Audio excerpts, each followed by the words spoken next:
উপদেষ্টার দিয়ে কাজ হবে না, এই স্বরাষ্ট্র উপদেষ্টা পরিবর্তন করতে হবে এবং একই সাথে এই দুর্বল অনভিজ্ঞ এই উপদেষ্টা পরিষদ দিয়ে এই রাষ্ট্র সংস্কার এবং নতুন বাংলাদেশ বিনির্মাণের কাঙ্ক্ষিত লক্ষ্যে পৌঁছানো যাবে না।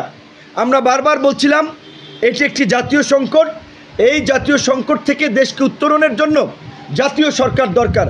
সরকার আমাদের দুটো দাবির মধ্যে একটি দাবি আওয়ামী লীগকে নিষিদ্ধ করেছে, যদিও এটি চূড়ান্ত নিষিদ্ধ নয়, তাদের এই বিচার নিষ্পত্তি না হওয়া পর্যন্ত তাদের কার্যক্রমে নিষেধাজ্ঞা দিয়েছে। আমরা নির্বাহী আদেশে একেবারে চূড়ান্ত নিষ্পত্তি চাই না, আমরা বিচারিক প্রক্রিয়ায় তাদের একটা নিষ্পত্তি চাই। কারণ তারা গত 16 বছরে যেই গুম খুন মানবতা বিরোধী অপরাধ এবং গণতন্ত্রকে ধ্বংস করে একদলীয় শাসন ব্যবস্থা কায়েম করেছিল, তাতে বিচারিক প্রক্রিয়ায় আওয়ামী লীগ নিষিদ্ধ হয়। কিন্তু সেই বিচারিক প্রক্রিয়াকে এগিয়ে নেওয়ার জন্য এই একটা ট্রাইব্যুনাল দিয়ে এটা সম্ভব নয়। সেই কারণে আমরা মনে করি একাধিক ট্রাইব্যুনাল গঠন করা দরকার। একই সাথে এই গণহত্যার সাথে জড়িত ফ্যাসিবাদ এবং তার দোসর, এই যে আওয়ামী লীগের যে নাটবল্টু লেসপেন্সার ছিল, যে 14 দল এই ইনু মেননরা, এদেরকেও বিচারের মুখোমুখি করতে হবে।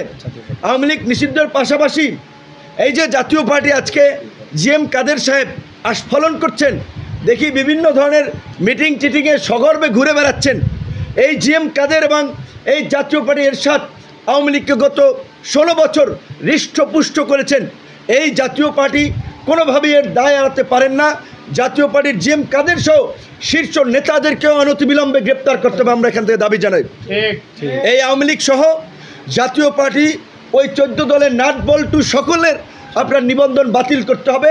নির্বাচন কমিশনের কাছে আমরা আগামীকালই এই বিষয়ে আমরা তাদের সাথে আলাপ করব এবং লিখিত অভিযোগ দেব। এখন যেহেতু সরকার জনগণের আপনার দাবির প্রেক্ষাপটে আওয়ামী লীগকে নিষিদ্ধ করেছে, আমরা সরকারকে সাধুবাদ জানাই এবং সরকারকে জনগণের প্রতি দায়বদ্ধ থেকে রাষ্ট্র সংস্কার এবং নতুন বাংলাদেশ বিনির্মাণে ক্ষমতা উপভোগ করা নয়, উপদেষ্টাদের হিরোগিরি নয়, উপদেষ্টাদের ক্ষমতার অপপ্রয়োগ নয়, এই বাংলাদেশকে পুনর্গঠনের জন্য, এই জুলাই গণ অভ্যুত্থানের আকাঙ্ক্ষার বাস্তবায়নের জন্য অনতিবিলম্বে আমরা এই অন্তর্বর্তীকালীন সরকারকে শক্তিশালী করার জন্য আমরা অন্তর্বর্তীকালীন সরকারকে জাতীয় সরকারের রূপ দেওয়ার আহ্বান জানাচ্ছি।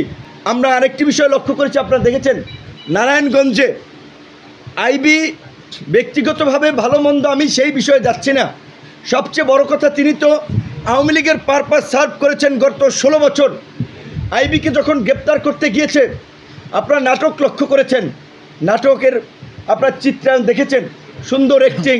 পুলিশ গ্রেপ্তার করতে গেছে, পুলিশ খোশ গল্প করছে, চা খাচ্ছে, কফি খাচ্ছে, আইবি সাজগুজ করে আপনার এই গ্রেপ্তারের জন্য বেরিয়ে আসছেন এবং এরই মধ্যে জনগণকে সংগঠিত হয়ে তার বাসার সামনে নারায়ণগঞ্জে মিছিল মিটিং করার সুযোগ দিয়েছেন। আর প্রশাসন নীরব দর্শকের ভূমিকায় ছিল। এগুলো কেন হয়েছে জানেন? এই সহজ সমীকরণ আপনাদেরকে মিলাতে হবে।